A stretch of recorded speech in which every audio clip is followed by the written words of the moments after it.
Playing video games is something that most people consider just a pastime, a hobby, or even unproductive. Personally, when I was young, my parents didn't like me playing video games. And I told my parents, this could get me somewhere. That somewhere could turn out to be lucrative. The realm of esports is still new, but the top players are already getting big name endorsements and even bigger cash prizes.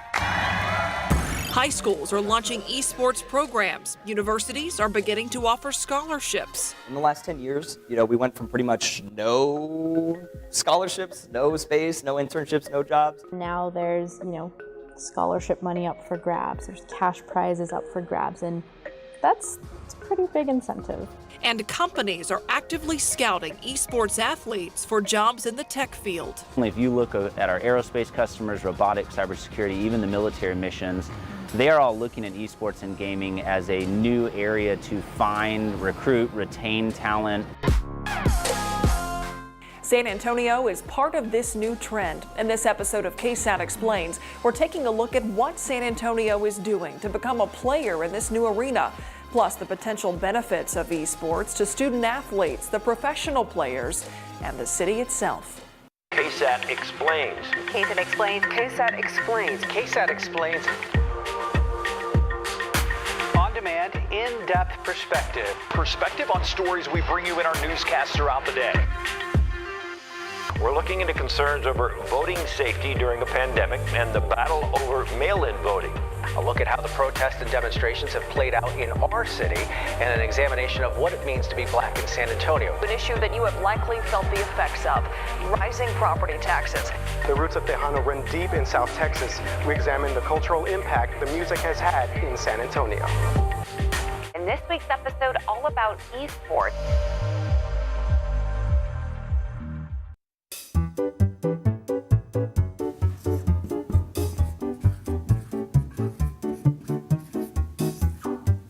Esports. So, does anybody here know what League of Legends is? Okay, does anybody here know what Rocket League is? What about Tekken? Is that the sound that the guy makes in Mortal Kombat?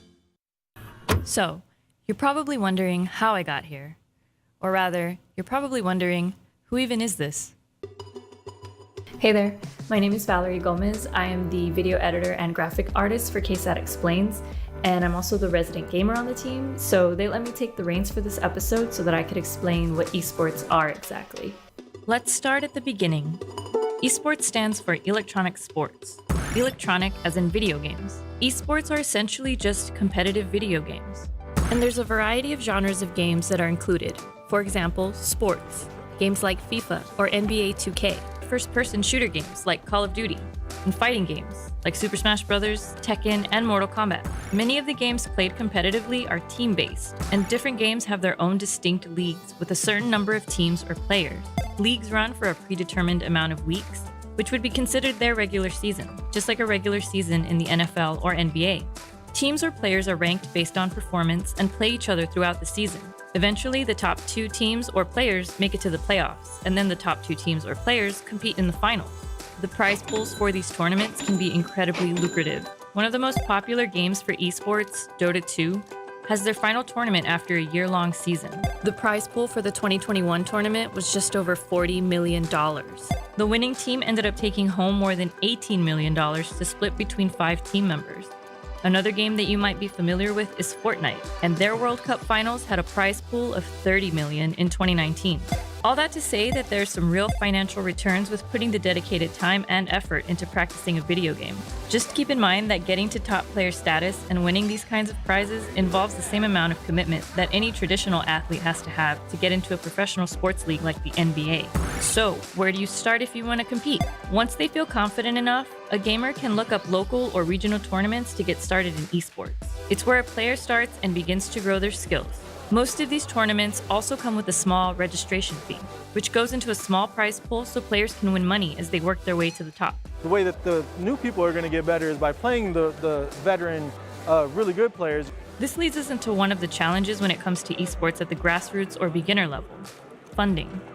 Chris Sines is the CEO of Texas Gaming Empire, a local organization that hosts tournaments and provides educational opportunities for gamers in San Antonio. He's also the director of the esports program for YMCA of Greater San Antonio. A lot of the tournaments and events happen to be like, well, the entry fee may be $20 and like 10 goes to the prize pool, but the other 10 has to go to like a venue or the organization running it as well, because we've got our overhead costs. So, you know, it's hard to find that balance of like competitor players who like want those huge prize pools versus you know, casual competitive players who are just getting in the scene. Another element that's specific to esports is live streaming on platforms like Twitch and YouTube. Individual gamers can live stream themselves practicing their games, and this lends a level of accessibility that most traditional sports don't have. People can message players in chat, follow them on social media, and meet them at tournaments. I've actually done that a few times myself. Tournaments themselves will have production teams dedicated to live streaming the event, with commentators, graphics, and all the elements you would expect from a traditional sports broadcast. There's a whole industry around esports that's really being fostered and cultivated. So, you know, it's more than just gaming, but it's like the broadcasters behind it, the marketing behind it, the graphic design behind it. So it's really a whole industry. And there is money to be made in that industry. Every year, the U.S. video gaming industry generates $90 billion in economic output and supports 429,000 jobs. That's according to a 2020 report from the Entertainment Software Association. And that industry doesn't just include esports, it also includes video game developers and publishers, distributors, video game stores, and arcades. Here in Texas, the annual economic impact estimated to be $4.1 billion, with 25,000 jobs.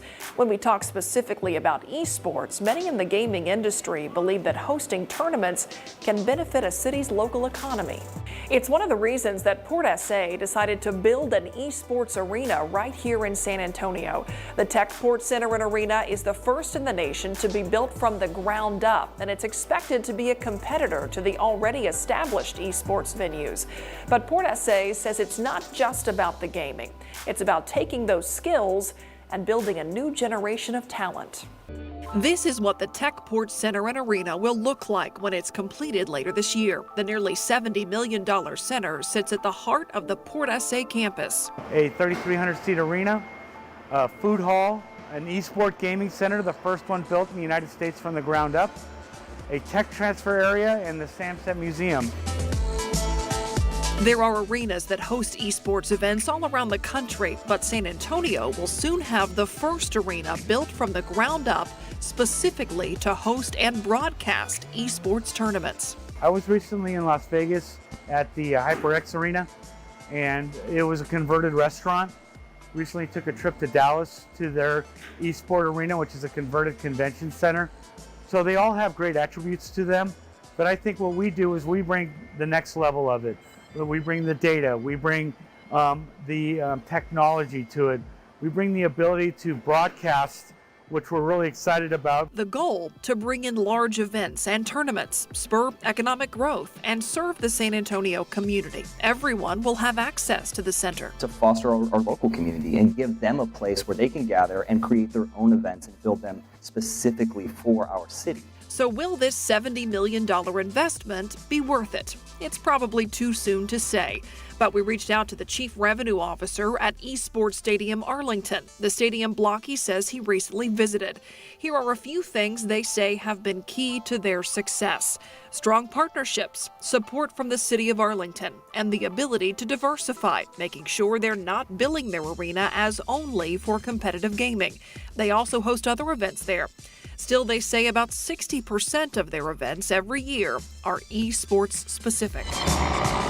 Besides the potential economic impact of tournaments and events, there is another reason Port SA decided to invest in this center: the talent they hope to attract. If you look at our aerospace customers, robotics, cybersecurity, even the military missions, they are all looking at esports and gaming as a new area to find, recruit, retain talent.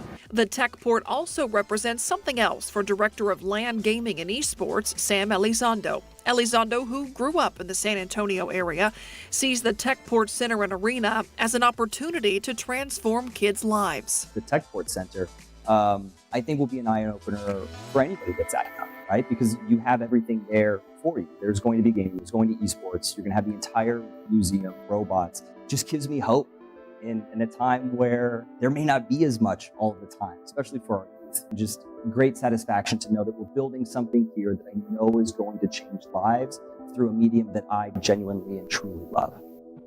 Plans for the Techport Center include providing developmental programs for both professionals and students to give them more exposure to esports that they might not otherwise get.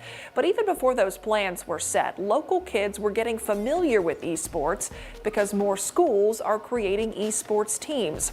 Andrew Seeley introduces us to some of the local student athletes and coaches who say that what they're getting out of this sport comes down to much more than just winning games. My name is Caitlin Pimienta. I am the Director of Esports here at St. Mary's University. My name is Caitlin Shapizi. I've been playing Overwatch since its release in 2014. My name is, in Spanish it would be called Alan Hernandez, and in English it would be Alan Hernandez. Currently I am playing Super Smash Bros. Ultimate. And I'm Andrew Seeley, sports reporter and producer here at KSAT 12. And talking with all of these people, players and coaches from different aspects of the San Antonio esports culture, there's two things they all point to in terms of how they got involved in esports to begin with: passion and opportunity. 3, 2, 1, go!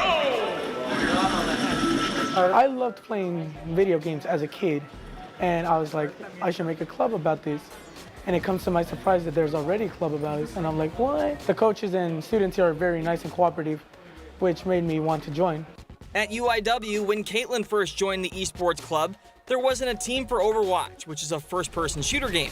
So she started one. Get in there, Bob! I found enough people after scrounging for a couple of weeks who were willing to play on a team with me. We had such a wide variety of skill groups. We had people that hadn't played the game ever before we started, and then we had people like me who had been playing for a while. Finding people on campus that had the same love for the game that I did really helped me find like my place on this campus.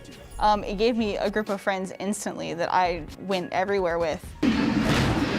While Caitlin and Alan are involved in clubs, St. Mary's esports team is a varsity athletic program. The players are all considered student athletes and they compete in their very own esports arena.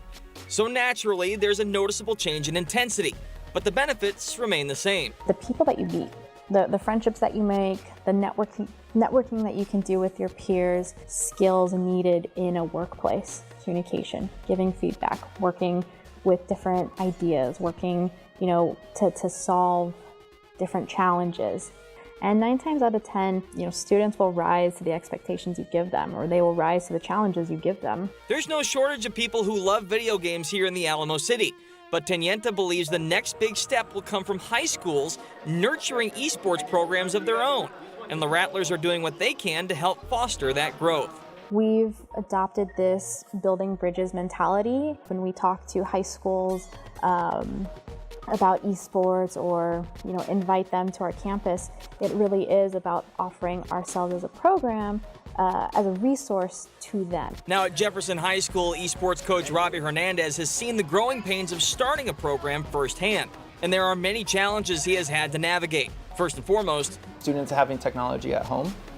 They want to play these games, but they don't have an Xbox, they don't have a PlayStation, they don't even have a gaming computer or internet sometimes. The internet's the biggest thing I can't fix, but we have rental programs where students can take home a gaming PC and monitor for $30 a month, so very affordable to our kids here.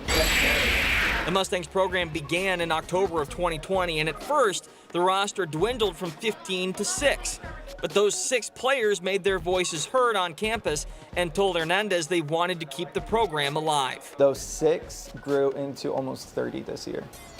And with more just coming through our doors every single day. Hey, when are the Rocket League tryouts? Or can I come and play Smash tomorrow? Like, they want to come in and do it. And now that we have 30 kids filling up our lab every single day, kids walking out of the school, they hear it. They hear the cheering, they hear the commotion. They're like, what's going on in there? And that is ultimately what this is all about, providing legitimate avenues for players of all skill levels to pursue their passion. It really means esports has some place to go, and it's not just something that I'm doing for fun. I mean, I feel like I'm really helping set up esports for the future. In 10 years, I would want to see esports as a big thing, because currently not many people are aware of this. But in 10 years, I hope that it expands and gets known for like more kids to obtain a better career. In many ways, this recent esports boom is just the beginning. We'll keep track of what develops with the Techport Center and Arena and give you the very latest. Thanks for joining us for this episode of KSAT Explains. I'm Myra Arthur. We'll see you next time.